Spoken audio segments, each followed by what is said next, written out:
Welcome back. We're coming to you live from the Indaba 2013 here at the International Convention Centre in Durban. And we're talking about the theme of the conversation has so far been one city, endless possibilities. We're talking about Durban's positioning in South Africa as a tourist destination, both for leisure tourists and business tourists. We're talking about it being a gateway into Africa from a business perspective, and of course, how to enhance private sector investment further in the city. We're also, of course, talking about the infrastructure that is required, and so far the infrastructure that has been put into making the city what it is today. So I'd like to introduce you to my panelists for the second half of the show, and starting, of course, from the left of me, we've got Akash Singh. He is the president of the Durban Chamber of Commerce. Linda Pampalis, CEO of Thomson's Africa. We've got Martin Janse van Vieren. He is a Director of Strategic Solutions at Grant Thornton. And then Philip Sithole, who is the Head of Durban Tourism. Thank you all for joining us. Philip, I'll start off with you because you can talk to us about the positioning of Durban right now from a tourism perspective. Because I'd like to know, I mean, we've seen so many positive numbers coming through when it comes to nationwide figures. As I mentioned at the beginning of the show, almost more than 800,000 tourists above the number in 2011. So we had an extra 800,000 tourists visit us in 2012. Are those tourists visiting Durban as well? Give us an indication of the percentage increase that we're seeing when it comes to Durban tourists specifically. Okay, no, we did a study as Durban Tourism last year. In fact, 2 studies that were looking at the high seasons and events during that time. So if we look at the festive season of last year, in terms of the study, it tells us that the number of international tourists that came to the city increased by 16% compared to the previous years. So obviously there is growth when it comes to international tourists that are coming to the city. So these are international tourists? Yeah, these are international tourists. But the increase of 16% to the city, it's something that I mean, that we have been able to achieve because of various interventions that we have come up with in the last 5 years. For example, around the issue of the infrastructure that has been provided and the events that we have hosted in the last 5 years. If you look at the World Cup, the spin-off from the World Cup is that 2 years down the line, then people are now coming, they are now starting to come to South Africa and the city of Durban. You also look at the big events that we have hosted in the past. COP17 is one of them. Latest one was BRICS early this year. All of these events put together, they help to project this, the city of Durban is a city that is capable of hosting major events, but at the same time as a city that is has the required infrastructure to deal with tourists that are coming to South Africa and Durban for leisure and shopping. Yeah. I'll just throw straight to you, Linda, because while we're on the subject of tourism, as a tour operator who deals in Africa and of course looking at the type of products that are best suited for Durban. So tell us about some of those, how you see Durban positioned relative to other South African cities, and of course Cape Town comes to mind, Gauteng as a business hub comes to mind, you've got safari options in South Africa. How do you see Durban positioned? Do you see it up to scratch right now as a place that you can sell to clients?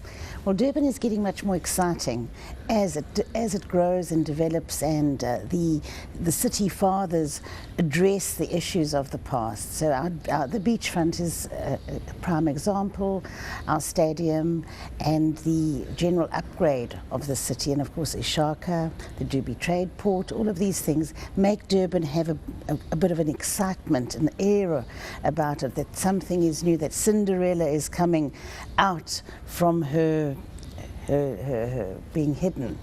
So that all bodes very well. The thing that I always believe in is that our beachfront, that the Durban beachfront is still an iconic subject that should be promoted and sold. Durban is always a very important domestic destination, and of course it has a great potential of growth for African visitors to come to. So Are you positioning Durban as a destination for African tourists? we're a global. Yeah, I mean, tourism but are you company. seeing increased tourists coming through from Africa, given the Yes. fact that Durban specifically is Yes. trying to position itself as a gateway into the continent? Yes, absolutely. Yeah. We work very closely with lots of tourists, with lots of countries in Africa, bringing tourists into South Africa, and we see a great excitement from countries like Kenya, Tanzania, Nigeria, for Durban. But that's not all. There's lots of other countries that are coming through as well. But these are new and emerging markets which are like low-hanging fruit for Durban. Yeah. So, Kash, we were speaking to Clive from a nationwide perspective, positioning South Africa right now. You're very much focused on Durban Chamber of Commerce, that is. So, tell us about the economic blueprint that is in place right now. What's the next step for local business to enhance activity, to grow the private sector here in Durban? The blueprint that Clive mentioned is something that's going to be launched actually towards the end of May, where business in the city is saying that we'd like to create our vision. We think the national vision, the national development plan, very relevant, the provincial plan, very relevant, but we'd like to come up with our plan without prejudging others or having a siloed effect. So the plan's very much to say what will make the city work. Durban's a very sexy city from a business perspective. It's a beautiful place to live. From a tourism perspective, it's a place where you can work, trade and play. Very unusual from many of the other cities in the country. And our commitment is to come up with an 8-point plan to say what are the key priorities that we need to look at. Lots of it's being addressed, but what do we need to give more focus to drive economic activity? So, for example, one of the issues we're saying is that we've done a lot with regards to crime on the beachfront, but how do we keep that momentum? The city's come to the party. In its next year's budget, putting 97 million towards CCTV, TVs and cameras and security. So it's those practical steps that we want business to succeed, and that's what the Chamber is trying to advocate and lobby for. Martin, I suppose I'll start off with a broad question for you, because you can look at it from an independent to a degree perspective. What's your assessment of Durban right now as a place to do business and a place to attract tourists? Yeah, I think Durban has established itself in two main markets, being the leisure market and very much the business market with the ICC, the conventions and so on. So there's a strong market there. But I think Durban have definitely got the opportunity to then take those tourists and add on additional experiences. There's definitely culture, heritage, nature, all kinds of other types of experiences that can start coming through, which which Durban can capitalize on in order to expand those two markets. So I think the base is there, and I think the Cinderella analogy is very, very true. Durban for a long time has not gotten its fair share of that international market. It's always been a strong domestic destination, but I think that international market can start coming through with those additional experiences, and particularly the international conferences that's being attracted, getting people back to experience a different side of Durban than just the conferences. It's interesting that you mentioned the cultural aspect and taking into account broader tourism opportunities. It's not just about Durban, it's about KwaZulu-Natal. So how are you aligning yourself with broader tourism opportunities in the KZN province? Okay, well, maybe I need to remind the world that the city of Durban is the only city in South Africa where, when Mandela had an option of where to cast his first democratic vote, he had to decide which city to go to. And he came to the city of Durban because of our own strongness when it comes to the issues of culture, history and heritage. The second part that I would like to touch on is about Mahatma Gandhi, that this city was a home of Mahatma Gandhi for more than 20 years. And also the fact that if you look at the city of Durban is the city that produced the African Union when the African Union was launched. It is also a city that in the past played a major role around the labor movement. When COSATU was launched, it was launched in the city of Durban. So these are important miles in the history of South Africa and also in the history of Africa. Besides, I'm not talking about events that were hosted at the ICC, which are also historic in nature. But over and above that, I think it's also important to locate the city within the province of KwaZulu-Natal, because we are a gateway to the province, and we want to be a gateway in Africa. There is a very important element that this city is a home of the biggest nation in South Africa, which is the Zulu nation. So it's a city that once housed King Shaka. That's why we have got the King Shaka International Airport. All these strong elements are elements that form part of our strategy going forward in marketing the city. Mm-hmm. We use various international platforms that are more relevant to talk about the history itself. The program that we're having with National Geographic, we're also strong when it comes to sporting events. I mean, it's an open secret that Bafana Bafana wants to play in Durban because that's where they win. I think it's not only about the field, but it's about the historical background of how Bafana Bafana emerged in the international sporting arena. Mm-hmm. So we've got so many things that we do, but going back to the first question that you asked about positioning Durban, we want to position Durban as the #1 history and heritage of South Africa. We want to also position Durban as the main sporting eventing destination. That's why during the AFCON, by the way, the city of Durban was the only city in South Africa during AFCON to leverage on AFCON by using Eurosport, and we were able to reach more than 160 million people to actually market the city. But that was the combination of the destination itself, history, culture and heritage, and world-class venues that can host major events. So, I mean, you're building the infrastructures here. There's a lot of plans on the table. You highlight, of course, the cultural relevance.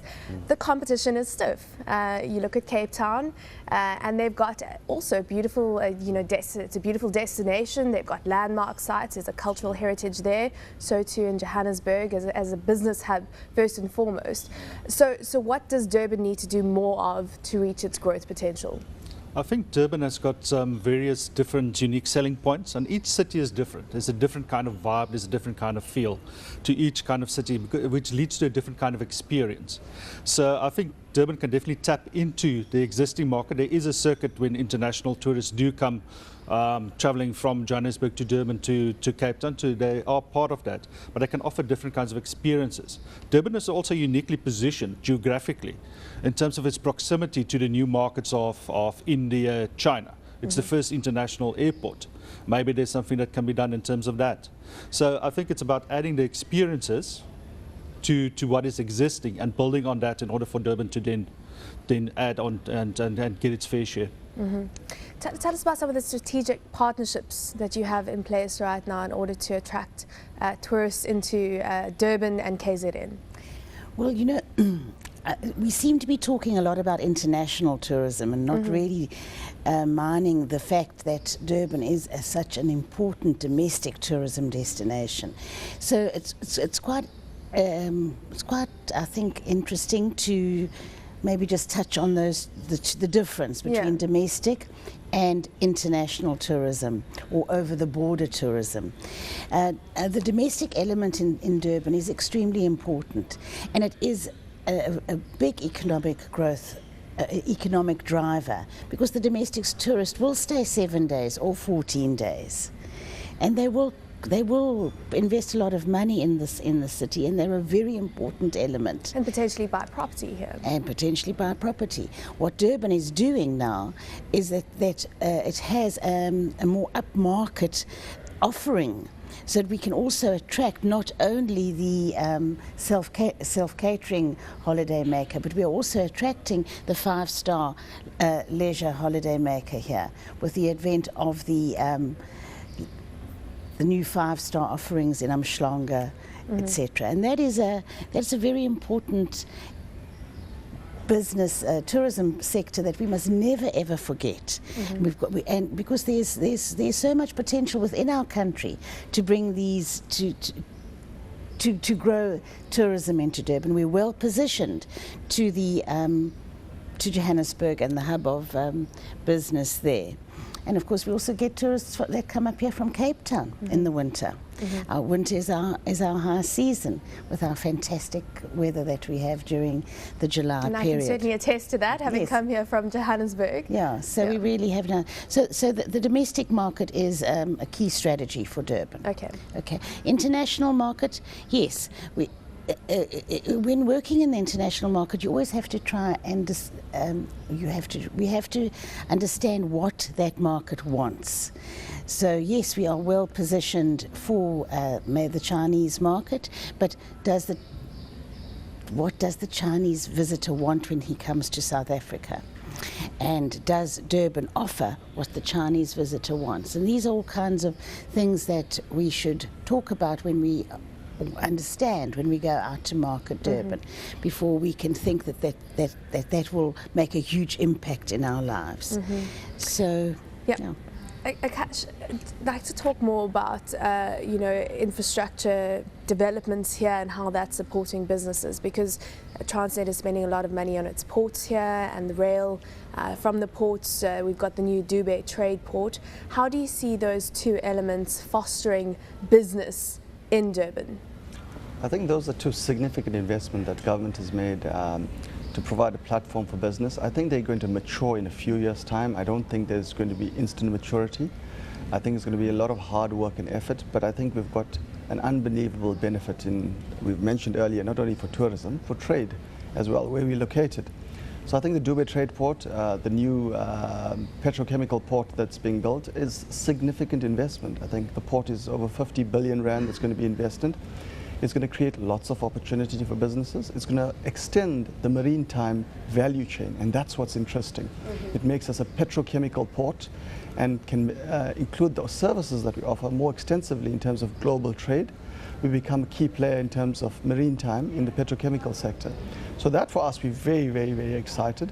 Are there the skills? I mean, is there capacity already to just create jobs in this space, or do we need to import skills when it comes to the marine value chain? No, Durban is the single biggest port in Africa. The deepest port is in Richards Bay. So we have the two biggest ports. We have the skills. It's an old industry. It started off when Jan van Riebeeck came in 1652. So we definitely have the skills. What we do need is the momentum now to start thinking bigger, and how do we make this happen and make it happen for ourselves. And I think importing skills sometimes is not a bad thing, but I don't think in the maritime industry it's going to be extensive because of our past. Why is there not the momentum that is needed? I think Durban and South Africa as a whole operates in the context of the global economy. We're just coming out of a recession globally. The appetite for risk is less. I don't think the sneezing in Europe is over as yet. I think the year or year two ahead is going to be difficult in terms of trading. And trading directly impacts the maritime sector in terms of number of containers, of global trade. So it impacts Durban specifically. Yeah. So I think we need to keep our head high up. We need to stay motivated. We need to look at the bigger picture when it's about to mature, as I mentioned, in years 3, 4, and 5 from now, and start to work for that. Talk to us about your views on Dube and the port and the potential that Durban could realize from this infrastructure. Yeah. Because what you're basically alluding to is it's a bit of a tough time right now for the South African economy, and as you say, very much linked to an economy like Durban, which is a trading port essentially on the one hand. So how do we get past this 3-5 year bump where we're not quite sure how long Europe's woes are going to go on for? Yeah, I think with the infrastructure investment, it's very much the boost that the tourism side is looking for, because it's all about access for tourists in terms of getting close, getting to new destinations, getting in and out, traveling.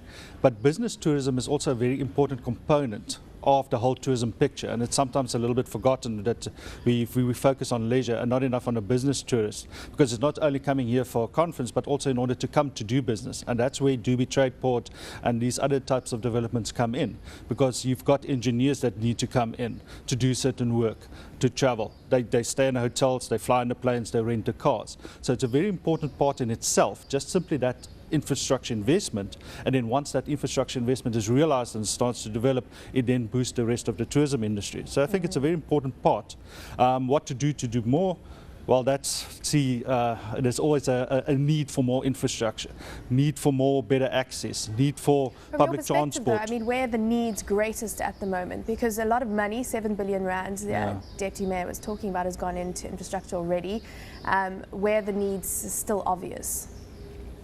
I think in terms of, if I had to single out one, personally it will probably be access, in terms of making it ease of movement.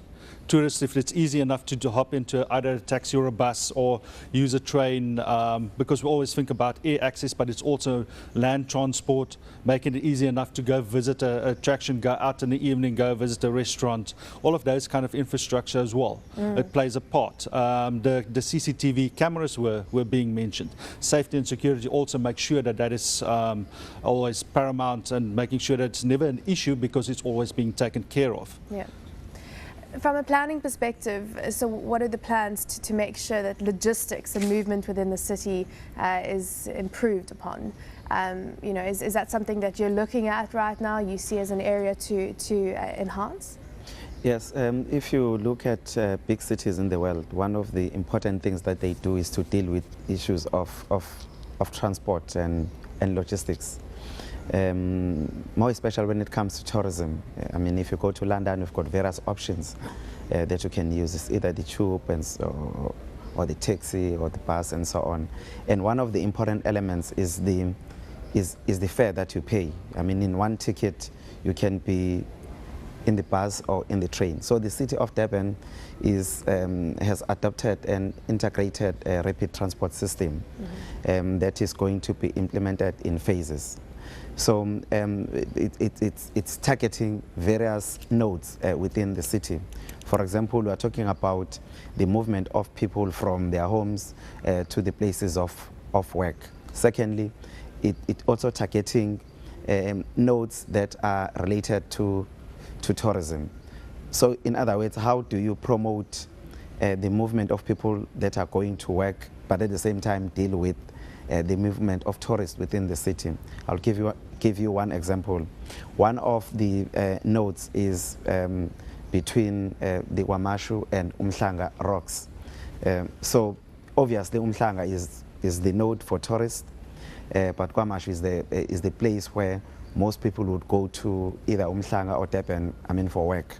Now, if you want to promote township tourism and you want to link township tourism to the major tourist nodes, so the Umhlanga and Inanda Wamashu Ntuzuma is easily linked by that rapid transport system. Again, we've got areas like Warwick area, which is one of our main attractions when it comes to tourism. Again, you've got a node that has been developed, a linkage that will be implemented between the areas in the north and the Warwick area, but at the same time linking the central CBD to the south of Durban. So there's going to be a smooth flow of people from various high nodes within the city, but all of these nodes were carefully selected that they meet, firstly, the movement of people from their homes to places of work. Secondly, they can be easily be utilized for business. Thirdly, is to move around tourists. Do you have buy-in from the taxi industry, though? Because it's been a big issue in South Africa, which has held up a similar rapid transport system. Well, our system is different compared to others because it has not been, we did not rush into it. We firstly went through the planning phases, and the planning phases have been approved now. And the taxi industry was involved during those planning phases. One of the things that we are doing through our rapid transport system is not to kill the taxi business, but to even bring more business, but in an organized fashion. For example, we have identified where there are huge shopping malls. In the north of Durban, we've got two major shopping malls, which is the Bridge City and the Gateway. So that's why there's a link between Gateway and the Bridge City in the townships. But when people are when you get out of the train, then there are taxis to take you to the inner part of the townships. So but at the same time, the taxi industry is going to be a shareholder in the entire value chain. Okay. So there's nowhere where they're going to be left out. Yep. But there's one point that I want to make, that when you talk about the taxi industry, one of the things that we have observed is that tourists, when they come from Paris or London, they're not that much, I mean, they would want to use the tube if we have the tube train here. But it's fascinating for them to be in the public transport like a normal taxi, listening to people inside the taxi talking about their own issues. They might not understand the language, but they become very fascinated. Yeah, just Akash, I'd just like to also talk, if we're staying on the theme of tourism and the opportunities for businesses. A lot of money has gone into the upgrading of the beachfront. 500 million rand is the figure I saw. But if you compare the beachfront here, you know, there's still opportunities to improve upon it. There's a lot of vacant spaces, vacant properties. What next needs to be done? I mean, do you see businesses wanting to have a position along the beachfront? I think the investment that's being done will obviously be inviting to businesses. I think there's been, in some cases, slow take-up. But from 2010 onwards, I think if you actually walk that promenade on the weekend, you'll see there's thousands and thousands of people. And exactly what Linda was saying, how do we make our own people tourists at home? So that momentum is growing. I think what we do need to do is to become a little bit more entertaining to the entrepreneurial culture. When it's both formal and informal. I think we don't only need formalized business on that beachfront. I know that's not the most populist of views. I think we need to showcase our people, and what we do need to do, we need, with all the key stakeholders, need to encourage business to come to that beachfront and make it easy for them to trade and create a job, because we have to create 6 million jobs by 2030. And the beachfront can definitely be Durban's catalyst for the few 100,000 that it's committed for that journey. Well, thank you so much for joining us today. It's been great to have you all on this special live broadcast, of course, from Durban Indaba 2013. Thank you to Akash Singh, President of the Durban Chamber of Commerce, Linda Pampalis, CEO of Thomson's Africa, Martin Jans van Vieren. He is the Director of Strategic Solutions at Grant Thornton, and then Philip Satole, who is the Head of Durban Tourism. That's it, of course, from Durban Indaba 2013. The day is just getting started here as the stands are all opening, so it's of course time to go and check out what South Africa and the rest of Africa has to offer when it comes to tourism and the hotel and accommodation sector. On that note, it's back to regular programming at CNBC Africa.